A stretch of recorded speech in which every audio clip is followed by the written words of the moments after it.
Graça e paz do Senhor Jesus Cristo. Vamos abrir nossas Bíblias no livro de Tito, capítulo 1. Tito, capítulo 1.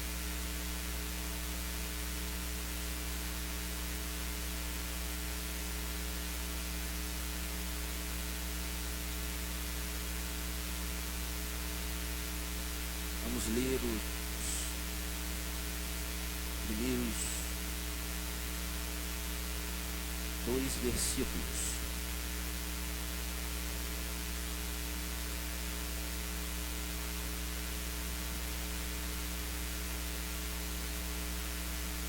Tito, capítulo 1, versículo 1 e 2.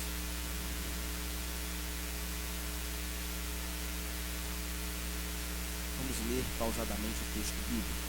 Diz assim: Paulo, servo de Deus e apóstolo de Jesus Cristo, para levar os eleitos de Deus à fé e ao conhecimento da verdade que conduz à piedade. Fé e conhecimento que se fundamentam na esperança da vida eterna, a qual o Deus que não mente prometeu antes dos tempos eternos. Meus irmãos, o tema da nossa breve exposição chama-se Prática da Piedade Cristã.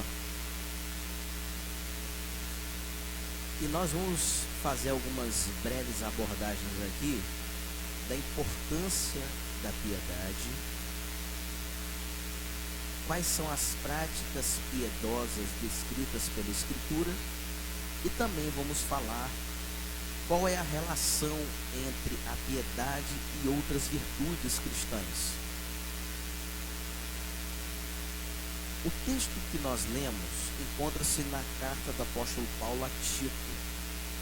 Tito foi alguém fruto do ministério do apóstolo Paulo. E a carta escrita pelo apóstolo possui alguns propósitos. Essa epístola, ela é classificada pelos teólogos como uma das epístolas pastorais. E o propósito principal do escrito do apóstolo a Tito são 3 específicos. O primeiro propósito dessa carta foi incentivar a fé de Tito, a fim de que ele pudesse prosseguir na caminhada da fé. Ele foi deixado pelo apóstolo Paulo na cidade de Creta para liderar a igreja. E nesse sentido,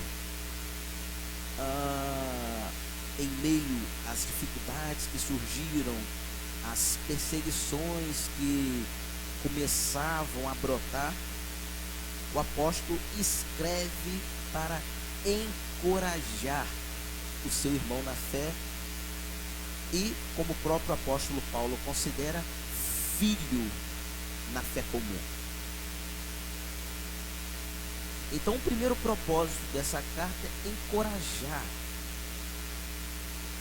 a fé de alguém que foi deixado para pastorear uma igreja, enquanto o apóstolo Paulo prosseguia em seu caminho missionário. O segundo propósito desta carta é aconselhar Tito a respeito das qualificações que um líder, um presbítero da igreja deveria possuir. Se vocês forem ler a carta pausadamente, vocês vão verificar que logo nos primeiros versos, a partir do versículo 6, o apóstolo Paulo vai descrever as características dos líderes da igreja. Porque a intenção do apóstolo foi deixar um líder na igreja, Tito, a fim de que ele gerasse, por meio do seu ministério, outros líderes. E a geração de líderes deveria seguir algumas regras. E as regras e qualificações são descritas pelo apóstolo no início da carta. Nós, como falamos, vemos isso do versículo 6 até o versículo 9 do primeiro capítulo. E por último, o apóstolo escreve a Tito para alertá-lo a respeito da reputação que deveriam ter os crentes que viviam na ilha de Creta. Nós vemos isso no versículo 12, de maneira bem evidente. E especialmente nesse terceiro propósito, nós observamos o intento do apóstolo em chamar, convocar a igreja à vida piedosa, a uma vida que reflita o caráter de Jesus Cristo. Bem, mas de que forma o apóstolo vai chamar, convocar a igreja por meio do escrito a Tito à prática da piedade? Abordando a necessidade da prática de boas obras, obras que reflitam a verdadeira vida cristã.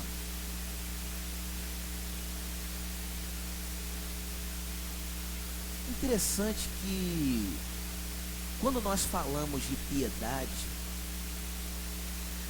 é muito comum que as pessoas associem piedade a boas obras.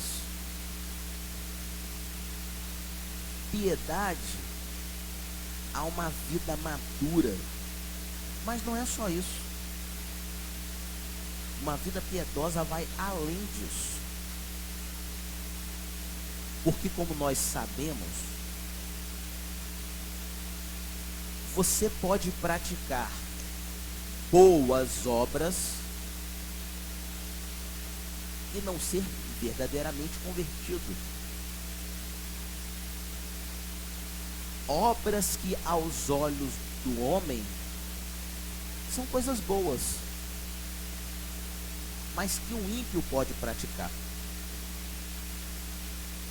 Não é especificamente destas boas obras que o apóstolo trata.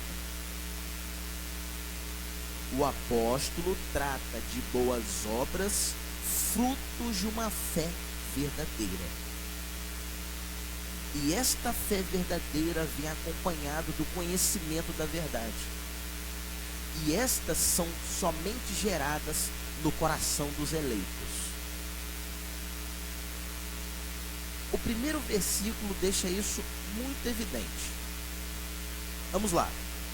Olha o que diz o primeiro versículo. Paulo, servo de Deus e apóstolo de Jesus Cristo.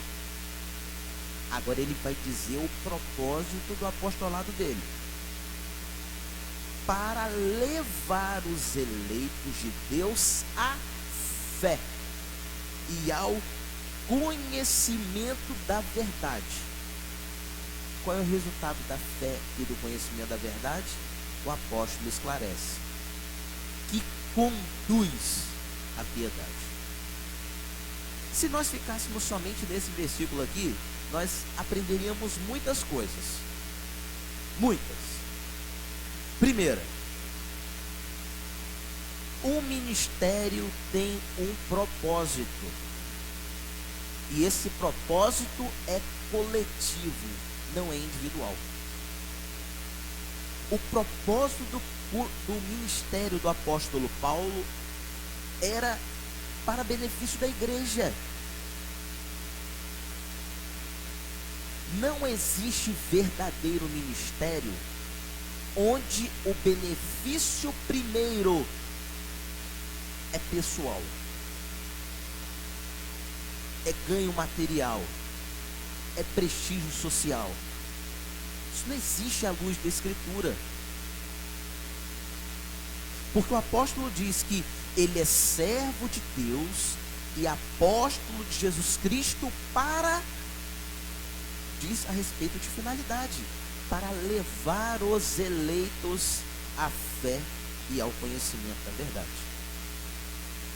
Então, a primeira lição que nós tiramos desse texto é: o ministério bíblico tem um propósito coletivo para a igreja, antes de qualquer outra coisa. Segunda coisa que aprendemos nesse texto, e aqui nós vamos fazer o papel de defensores da fé reformada, porque existem outras linhas teológicas que afirmam que os eleitos são aqueles a quem Deus olhou para o fim da história, o corredor da história, observou aqueles que creriam nele e a esses eles elegeu. Ou seja, para algumas linhas da teologia, a eleição é fundamentalmente um ato da presciência divina. E essa presciência de fatos, não somente de pessoas. Resumindo, a eleição para alguns é um ato de Deus que, ao olhar para o fim da vida de cada um dos homens, diz o seguinte: esse creu em mim, esse não creu em mim. Aos que hão de crer, a esses Deus elege. A esses Deus seleciona para a salvação. Alguns teólogos reformados vão chamar isso de, não de predestinação, mas de pós-destinação. Porque a destinação do eleito vem após o conhecimento de Deus da fé. Só que, se nós atentarmos para o texto,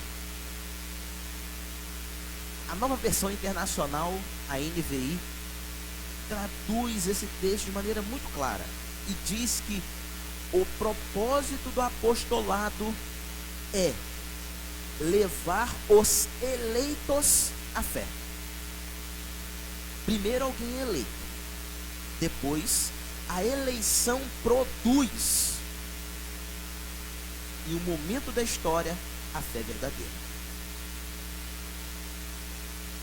Isso está muito claro no texto. A eleição conduz à fé verdadeira e ao conhecimento da verdade. É a segunda coisa que nós aprendemos. Eleição divina é o ato soberano de Deus, em que Ele escolhe uns e abandona outros, e esses que foram escolhidos são, por meio do ministério da igreja, levados à fé verdadeira e ao conhecimento da verdade. Terceira coisa que nós aprendemos nesse texto: a fé verdadeira e o conhecimento da verdade conduzem necessariamente e obrigatoriamente à piedade. Não existe eleição e conhecimento da verdade, fé verdadeira, sem desembocar em boas obras. Isso é desconhecido da Escritura. Então, muitas vezes, quando nós estamos conversando com um, com o outro, e abordamos a respeito da doutrina da eleição, que não é nem o nosso tema aqui agora, mas se o texto aponta, nós precisamos falar um pouco a respeito. A primeira pergunta que vem é: tudo bem, eu sou eleito, então eu posso viver a minha vida como eu quiser, que Deus vai me salvar. Isso está completamente desassociado da verdade apontada pelo texto. Eleição conduz à fé e ao conhecimento da verdade, e a fé e o conhecimento da verdade levam à piedade. Necessariamente. É uma corrente inquebrável, incapaz de ser rompida. Os eleitos necessariamente chegarão à fé e ao conhecimento da verdade, e esses que possuem fé verdadeira e conhecem a verdade viverão uma vida digna do Evangelho de Jesus Cristo.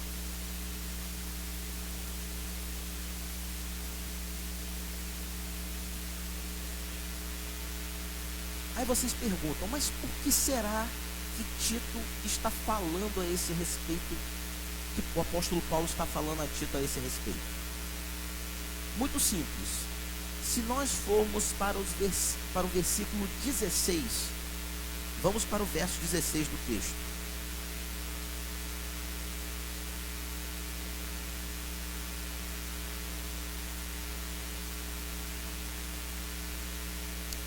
Olha o que diz o apóstolo Paulo a respeito de alguns que dizem conhecer a Deus. Olha só. Eles afirmam que conhecem a Deus, mas por seus atos o negam.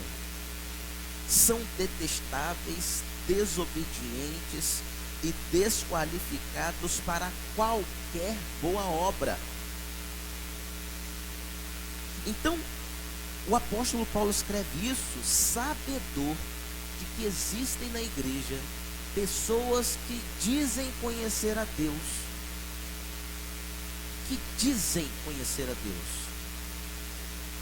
mas que negam a Deus mediante suas obras. E nós vamos falar um pouco aqui a respeito da importância da piedade, porque a piedade ela não está desassociada do conhecimento doutrinário. A piedade ela não está separada da fé verdadeira. A verdadeira piedade é fruto de uma fé verdadeira e de uma teologia sadia.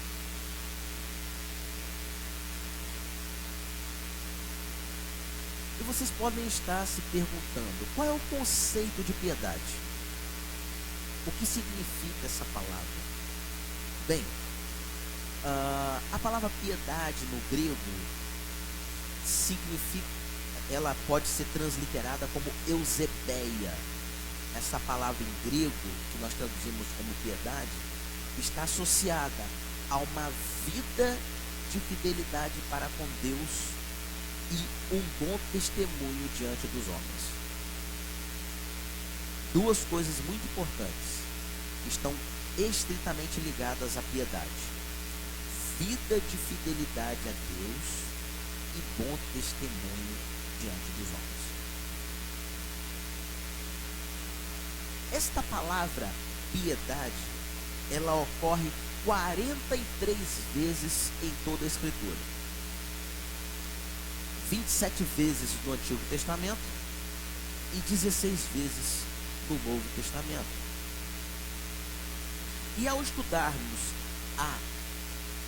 o que significa ser piedoso, o que significa agir com piedade, quais são as práticas piedosas que fazem com que você aproxime-se de Deus e tenha bom testemunho diante dos homens, nós conseguimos encontrar 5 práticas muito importantes.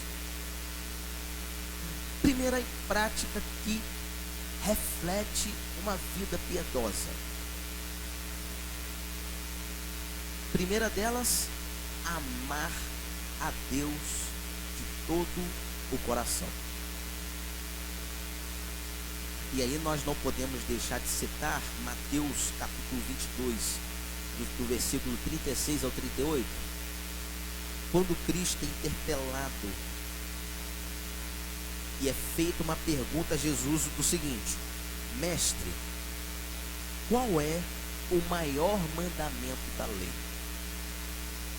Aí Jesus responde: ame o Senhor, o seu Deus, de todo o seu coração, de toda a sua alma e de todo o seu entendimento.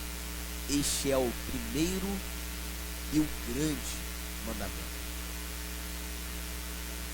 Então, nós podemos dizer que uma vida piedosa é uma vida que reflete amor a Deus acima de todas as coisas. É um amor que vai além do amor pelos seus próprios filhos. É um amor que vai além do amor pela sua própria esposa e do amor pelo seu marido. É um amor que vai além do amor próprio.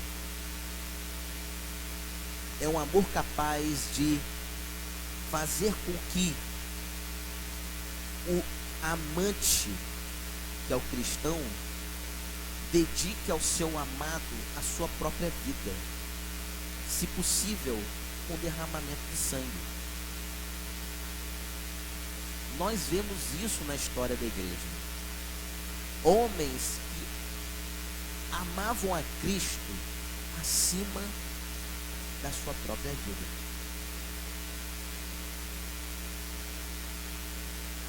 É um amor gerado não por um esforço humano, mas é um amor fruto de uma regeneração bíblica.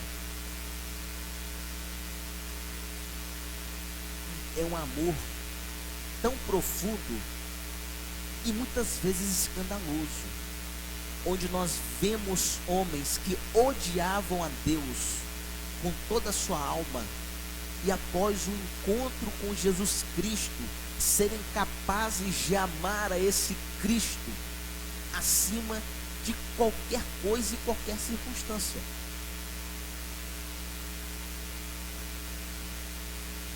É um amor inexplicável que anseia o encontro face a face na Jerusalém celestial.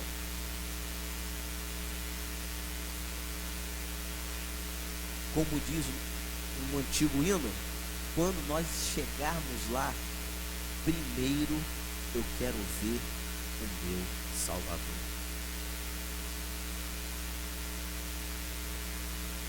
E pensar nisso, no amor por Jesus Cristo, nos fazem pensar nos períodos de dificuldades, tribulações que nós passamos. Porque somente o Senhor sabe os momentos em que você passa de joelhos chorando diante das suas tribulações.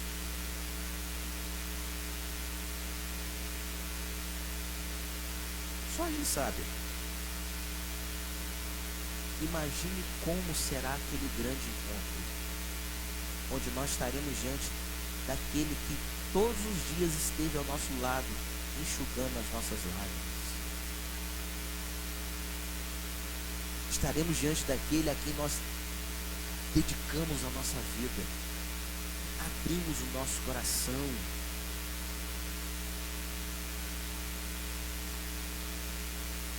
Uma vida piedosa reflete amor profundo por Jesus Cristo. Você ama Jesus Cristo?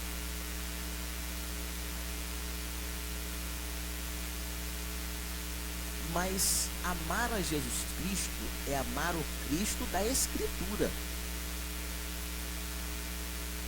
Porque muitas vezes fazemos como os discípulos. Duro é este discurso, quem não pode ouvir? Vai um embora, vai o segundo embora, vai o terceiro embora, a ponto de Jesus olhar para os discípulos e falar assim: e vós? Vocês querem ir embora também? Aí Pedro, inspirado pelo Espírito, diz: Senhor, para onde iremos nós? Só tu tens palavras de vida eterna. Amor a Jesus é isso. Permanecer com Ele quando o discurso do próprio Cristo for duro de ouvir. qualquer circunstância, em qualquer situação, em qualquer momento. Segunda prática que reflete na vida de um cristão piedoso: amor ao próximo. Se nós continuarmos em Mateus 22, Jesus vai dizer: e o segundo mandamento, semelhante ao primeiro, é este: ame o seu próximo como a si mesmo. Ame o seu próximo como a si mesmo. Uma vida piedosa ama ao próximo. E não é somente próximo de sangue, não. E não somente próximo de mesma comunidade. É amar o pobre, o necessitado. É abrir mão do seu tempo para se devotar e se dedicar aos doentes. Aqui na igreja nós temos crianças piedosas que fazem visitas a enfermos. Se vocês não conhecem, procurem conhecer desse trabalho.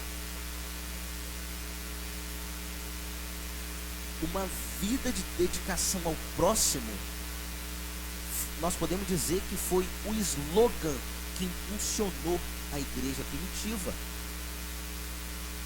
Os escritores pagãos diziam o seguinte: vejam como eles se amam, vejam como eles cuidam das crianças abandonadas logo após o nascimento pelas mães, vejam como eles cuidam dos pobres. Uma vida piedosa, uma igreja piedosa é aquela que ama ao próximo e o socorre nos seus momentos de dificuldade. Terceira prática de uma vida piedosa: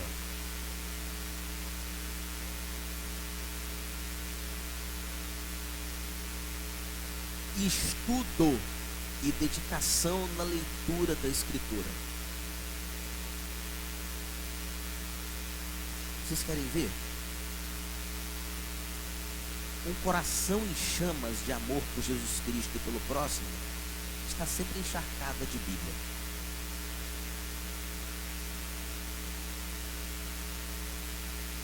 Quanto a esse aspecto, nós não podemos deixar de falar dos discípulos no caminho de Emaús.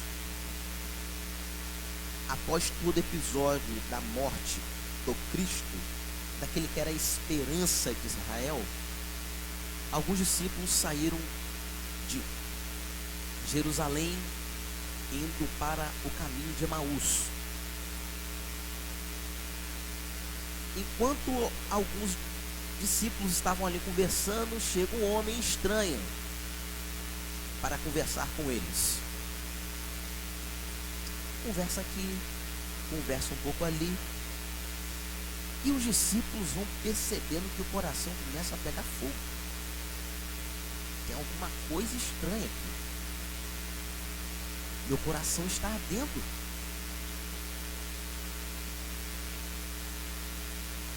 Eles estavam conversando com o próprio Cristo. E o que o Cristo fazia? Diz o texto em Lucas 24:32 o seguinte: perguntaram-se um ao outro: não estavam ardendo os nossos corações dentro de nós, quando ele nos falava no caminho e nos expunha as Escrituras? Gente, a exposição da Escritura, ela precisa arder em nossos corações. Se você diz amar a Deus e diz amar o seu próximo e rejeita a Escritura, tem alguma coisa errada aí. A A Escritura, quando exposta de maneira fiel, ela precisa arder profundamente no nosso coração. Interessante que no nosso grupo de WhatsApp nessa semana, o Mateus levantou uma ideia interessante. Ele mandou um link de uma pregação do pastor Hernandes Dias Lopes na última conferência fiel, e o título da pregação é Renovando o Fervor Espiritual. Aí o Mateus fez um comentário assim, ó: eu tento não chorar ouvindo essa mensagem, mas até agora eu não consegui. Eu estava lá nesse dia. Impossível não chorar diante de uma exposição bíblica como aquela. E é isso, meus irmãos, que precisa ser acendido hoje ainda no nosso coração. Será que nós, quando abrimos as nossas Bíblias e a lemos, nós só vemos letras aleatórias ou vemos ali a palavra viva do Deus Altíssimo?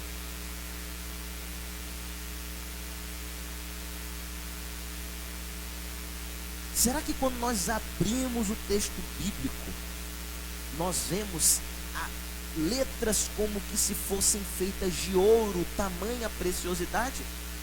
Ou vemos letras escritas em um livro antiquado e superado pelas tendências e teorias da modernidade?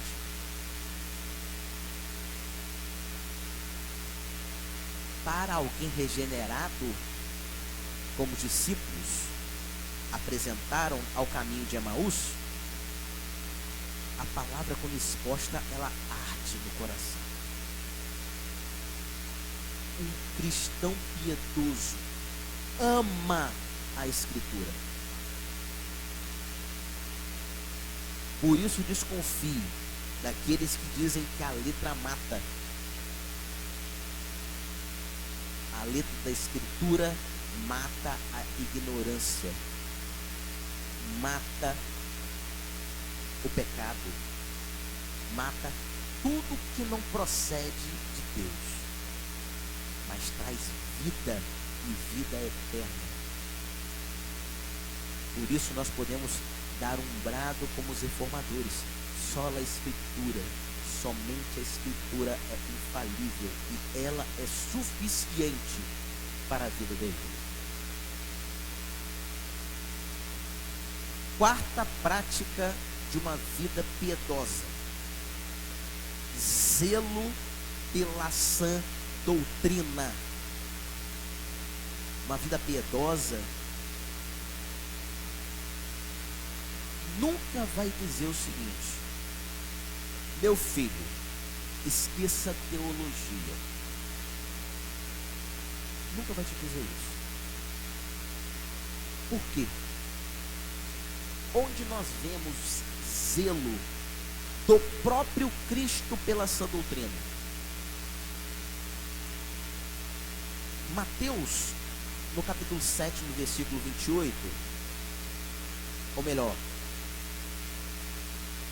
Mateus no capítulo 7, versículo 28, diz o seguinte: e aconteceu que, concluindo Jesus esse discurso, que discurso era esse? O Sermão da Montanha. Diz o autor bíblico: a multidão se admirou da sua doutrina. Jesus era zeloso pela doutrina bíblica. Jesus corrigia os teologicamente equivocados. No entanto, que se você lê os evangelhos, você vai verificar que existiam dois partidos que pensavam distintamente a respeito de um assunto muito importante: a existência ou não de anjos. Os saduceus criam que anjos eram uma simples invenção teológica. Os fariseus entendiam sobre a existência de anjos. Eles criam que anjo existia, que existia ressurreição. O que Jesus fez? Agiu de maneira politicamente correta, colocou-se em cima do muro. Não. Jesus disse o seguinte: os fariseus estão certos. Existe anjo, existe ressurreição, zelo pela doutrina. No capítulo 4 do Evangelho de João, nós vemos ali Jesus tratar com uma mulher samaritana. Depois de um longo debate, de uma longa conversa, a mulher coloca Jesus em uma situação meio que embaraçosa. Que era o seguinte: olha, vocês dizem que, judeus dizem que o lugar para adorar é X, mas nós, samaritanos, entendemos que é um outro monte onde se deve adorar. Antes de falar para a mulher que o que importa é adorar a Deus em espírito e em verdade, Jesus corrigiu a mulher, dizendo que a salvação vem dos judeus. Jesus zelou pela sã doutrina. Ele não ficou em cima do muro. E muitas vezes as pessoas confundem em que ser piedoso é ser politicamente correto. Não. A é certo e B é errado. Você não vai deixar de ser piedoso por isso. Muito pelo contrário. Uma vida piedosa zela pela doutrina verdadeira. E se existe frouxidão no zelo pela doutrina, tem coisa errada aí.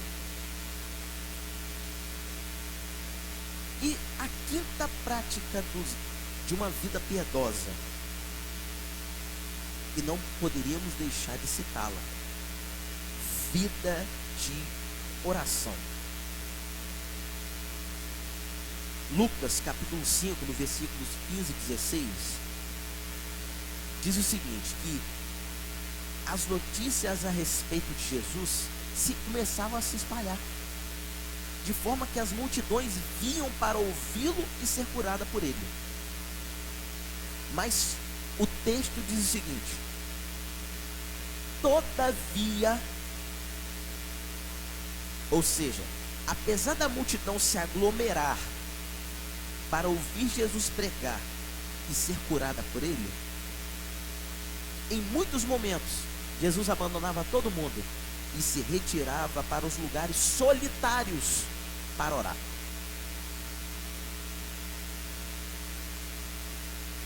E muitas vezes nós, homens da modernidade, somos invadidos pelas tarefas do dia a dia. Chega no final do dia, estamos exaustos. E no momento de orar, é aquela oração simples: meu Deus, abençoe meu sono, em nome de Jesus, amém. Eu estou falando porque eu já fiz muito isso, gente. Muito. Só que uma vida verdadeiramente piedosa é uma vida que prioriza o relacionamento íntimo com Deus Altíssimo. Nós temos mandamento para orar sem cessar.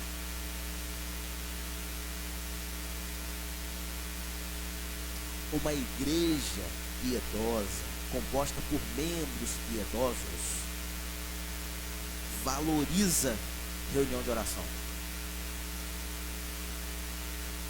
Uma igreja piedosa, com membros piedosos, oram uns pelos outros. Tem prazer em se ajoelhar e colocar a vida, a necessidade, a aflição do irmão no trono do Deus Altíssimo. Vida de oração foi prática dos puritanos. Os famosos puritanos ingleses, eles em alguns momentos, extrapolaram no seu zelo e dedicação. Porque dizem alguns autores que uma oração puritana levava 2 horas. Se eu tivesse nessa reunião, talvez eu tivesse fazendo assim, ó. Lá pro outro, olha pro irmão, tipo assim, ó, a hora. Mas, tirando e ignorando esses pequenos equívocos, nós podemos dizer que no coração puritano estava a oração que os movia a viver para Deus.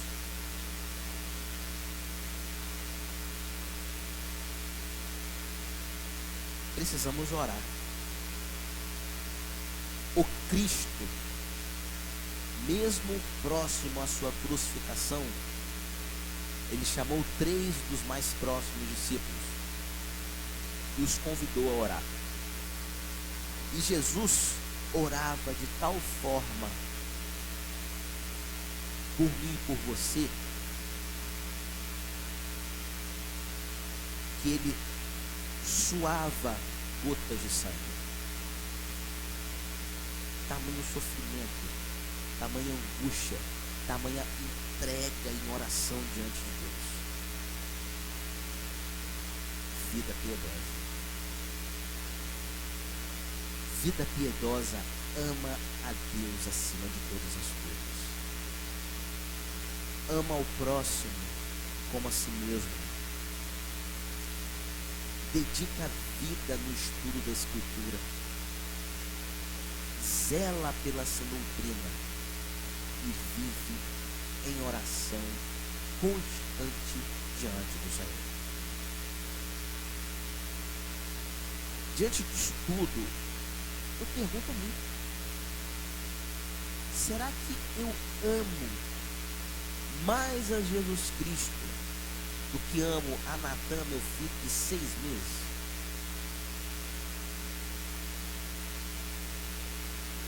Será?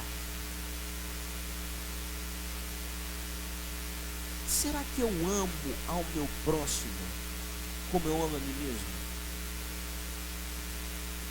Será que eu olho para o lado e vejo o sofrimento do irmão e tomo esse sofrimento como se fosse meu?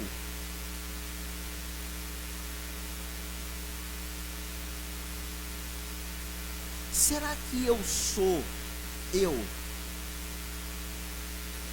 Será que eu me dedico ao estudo da Escritura como eu me dedico lendo artigos para a minha dissertação de mestrado? E olha que eu li muito artigo. Foi pouco não. Se perguntar para minha esposa ali, ela vai te contar.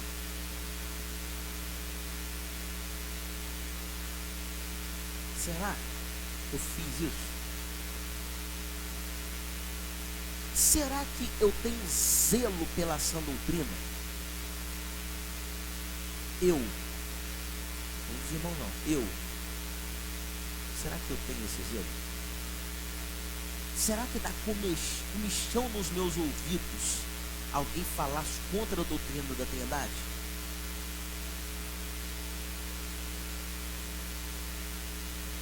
Será que eu vivo uma vida de oração, chorando aos pés do Senhor, para que Deus dê um avivamento à sua igreja? Será que eu faço isso?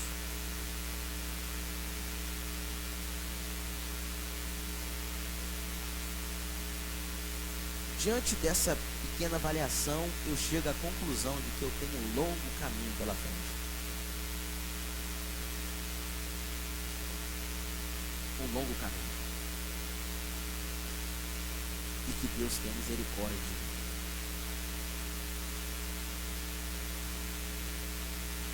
Sabe por quê? Porque só é possível ser piedoso pela graça. Ser piedoso não é esforço humano. Eu só consigo amar a Deus se esse amor for colocado no meu coração por Ele. Eu só consigo amar o meu próximo se este amor for colocado no meu coração por Ele. Eu só consigo ler a Escritura devidamente e amar as descobertas da fé se este amor e essa dedicação me for dada por Ele. Eu só consigo ter zelo pela sã doutrina se eu amar a verdade e odiar a mentira. E isso só é possível por uma operação do Espírito no meu coração. E eu só consigo viver uma vida de oração se pulsar no meu coração o desejo de estar mais próximo dele. E isso só Ele pode fazer por mim. No fim das contas, uma vida piedosa é uma vida que foi alvo da suprema e gloriosa graça do Altíssimo.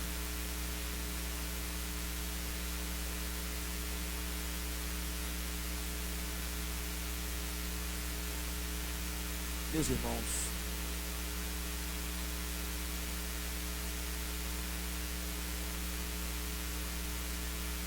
além disso, nós vamos falar aqui a respeito de 3 outras virtudes cristãs que são associadas à vida piedosa. E aqui eu não vou me delongar, serei mais breve. Primeira virtude cristã que é associada sempre à piedade. Como nós falamos, ortodoxia. Ortodoxia é doutrina fiel à Escritura. Onde nós vemos piedade e ortodoxia associada? Convido os irmãos a abrirem suas Bíblias em 1 Timóteo capítulo 6, versículos 3 e 4.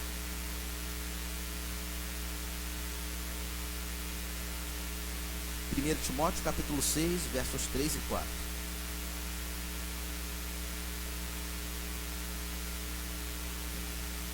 Diz o texto bíblico: se alguém ensina falsas doutrinas e não concorda com a sã doutrina de nosso Senhor Jesus Cristo e com o ensino que é segundo a piedade, é orgulhoso e nada entende.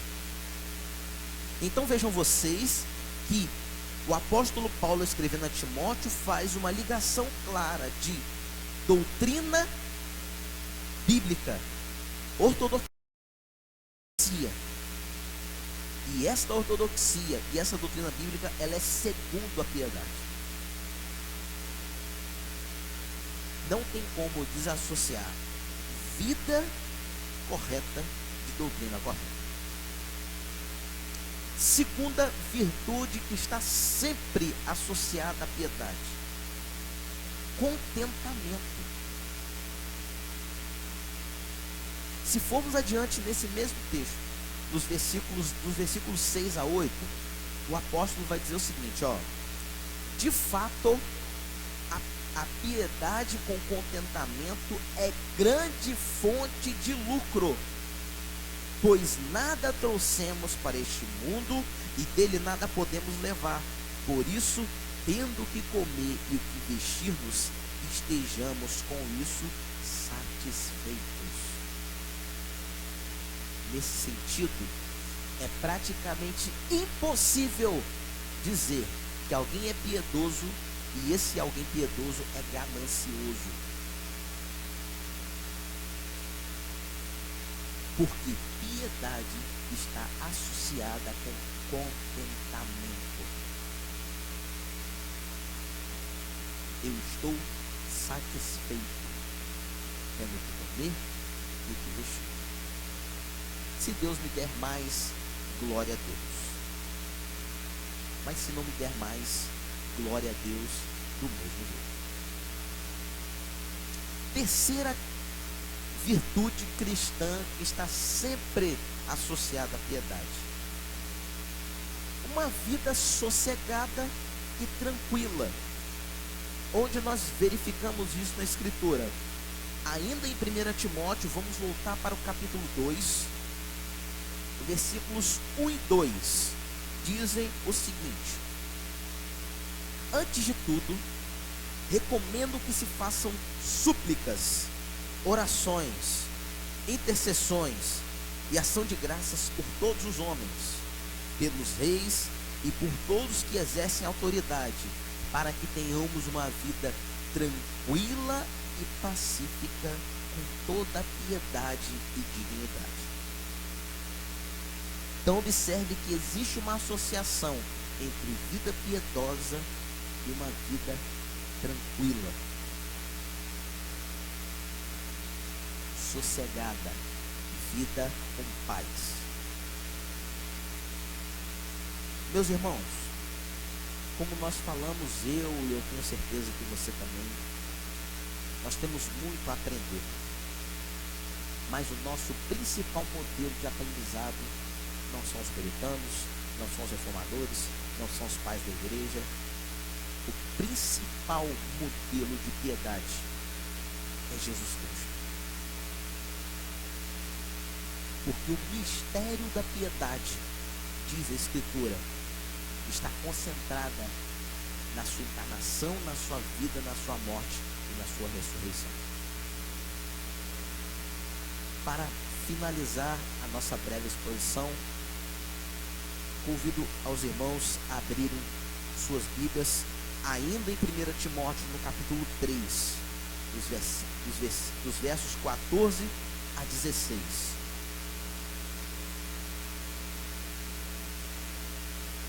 1 Timóteo 3, de 14 a 16. Diz assim o texto bíblico, e aqui o apóstolo Paulo escrevendo ao seu filho na fé, Timóteo: escrevo-lhe estas coisas, embora espere ir vê-lo em breve, mas se eu demorar, saiba como as pessoas devem comportar-se na casa de Deus, que é a igreja do Deus vivo, coluna e fundamento da verdade. Observe agora o que diz o apóstolo.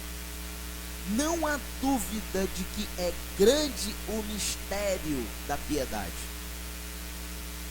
Deus foi manifestado em corpo, justificado no Espírito, visto pelos anjos, pregado entre as nações, crido no mundo, recebido na glória. Jesus Cristo, em sua encarnação, em sua vida, em sua morte, em sua ressurreição e em sua ascensão, Cristo é modelo de vida piedosa. Quer ser piedoso? Seja como Cristo. Eu não sei se vocês pararam para perceber, mas quando nós iniciamos a nossa abordagem aqui sobre as práticas da piedade cristã que nós vimos nas Escrituras, todos os textos estão concentrados nos evangelhos, ligados à pessoa e à nobre pessoa do nosso Senhor e Salvador Jesus Cristo. E eu não poderia encerrar, deixar de falar a respeito de um pastor que assumiu uma igreja e depois de 6 anos alguém foi visitar essa igreja. e começou a notar que os irmãos, os membros da igreja, eram muito piedosos.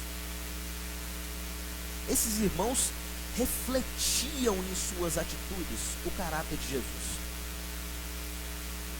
Aí esse pastor visitante chegou para o pastor titular e disse o seguinte: meu querido, o que você fez? Aconteceu alguma coisa aqui. Porque eu conheci essa igreja há 6 anos atrás.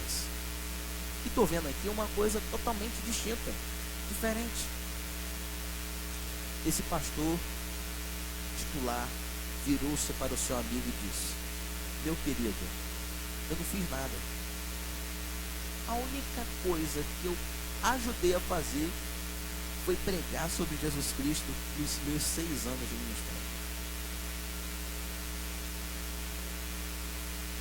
Eu expus expositivamente para a igreja Jesus Cristo. E o Espírito Santo foi operando no meio da congregação. Meus irmãos, que essa seja uma verdade para mim, para você, para a nossa igreja. Que possamos ser homens e mulheres piedosos. Que possamos ser uma igreja piedosa e que reflete em sua vida na igreja, sua vida na sociedade, sua vida na família, o caráter perfeito de Jesus Cristo. Que o Senhor nos abençoe.